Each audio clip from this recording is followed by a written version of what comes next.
So I'm going to try making macarons today. This is my first time ever making them. I hear they're tricky, but I want to try out this kit that I received.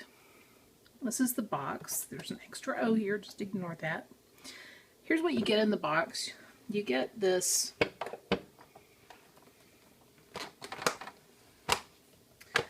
silicone mat that has the macaron circles already embedded in it.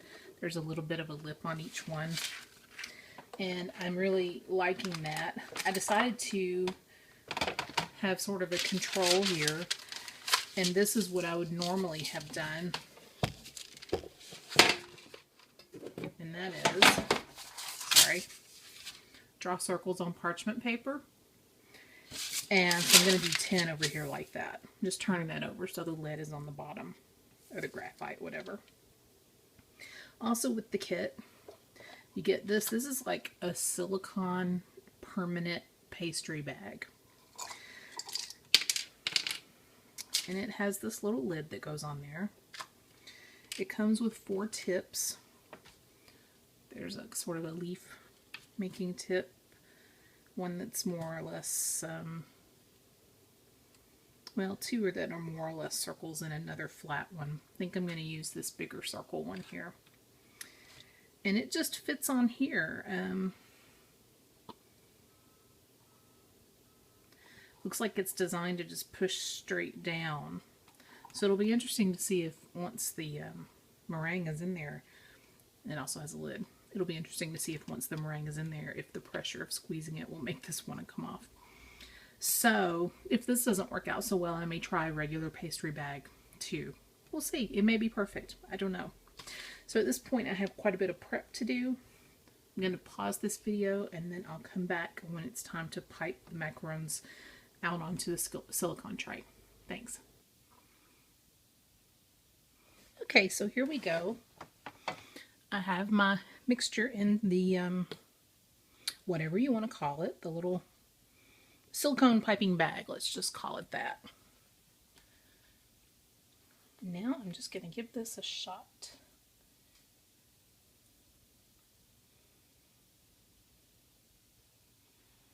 I must say, I really like having the circles already there.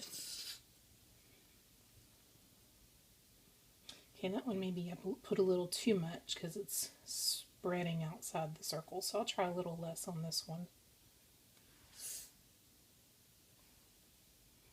Come on, bud. Fill that circle in. It's pretty easy to use. And again, I've never made these before, so this could be a total disaster, but at least my circles will be pretty round. Yeah, see, this one is definitely spreading a little more than I want, so I'm going to try to avoid that on future ones. And remember, I wanted to do a control, so I'm just going to scoop this over here and pipe some on parchment paper. I cheated and drew these little parchment paper circles using the silicone mat as a template. Although I saw on this recipe I'm making, they suggest you use a glass spice container, like a McCormick spice container. I thought that was a good tip.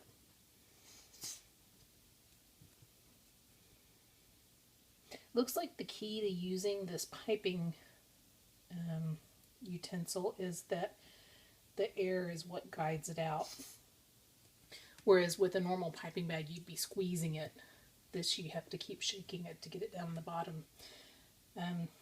I do think my circles look much nicer on the silicone mat. Silicone, silicone, tomato, tomato.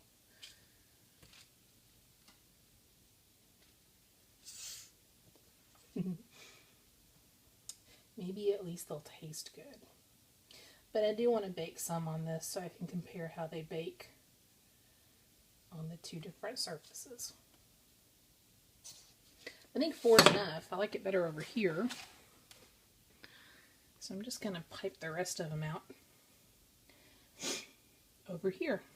And it's worth noting that the little tip at the end of this is not coming off. at all. No problem. I'm going to have to fill it up again here pretty soon. Then I have to let these macarons sit out in the air for a little while. After I do that step, I'll check back in with you before I put them in the oven. Pause it again, bake them, see how that goes. So here you go, pausing. So here we are, and I have piped out all of my macarons. I wanted to show you the difference in how uniform they are on the silicone sheet versus the ones that I had to freehand. I had a lot more batter than I thought, so I ended up making some without drawing the circles, and well, you can see where that went. But since I'm making this for us and not to sell or anything, I'll just try to match them up the best I can. But they definitely are much more uniform over here. The little silicone piping bag actually worked so much better than I thought it would.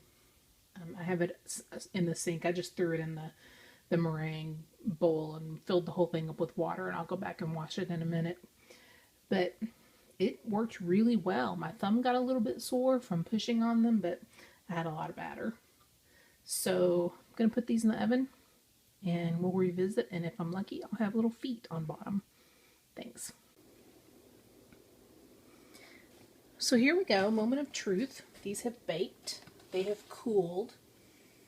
And I took this guy and washed it and put the smaller tip on the end, and it has chocolate filling in it.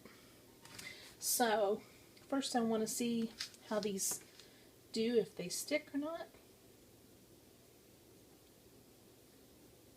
Well, that one stuck.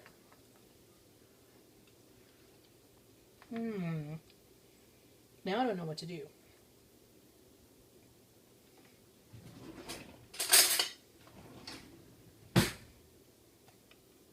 Let's see if this helps any.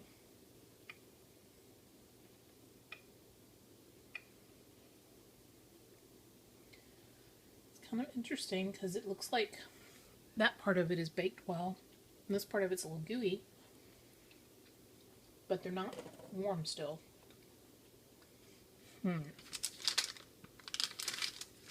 So let's see how they do over here on the parchment paper.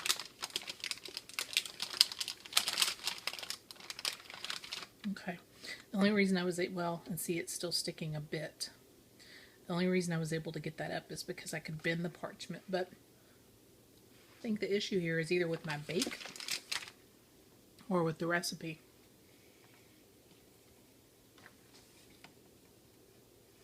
But it does look like they all want to stick. So I think what I'll do is go online and do some research about what to do, like if I can freeze them or what I can do. But I think that is wet enough inside that it's not the silicone mat's fault that it's sticking. See how gooey that is? So let me see what I can figure out. Thanks for watching.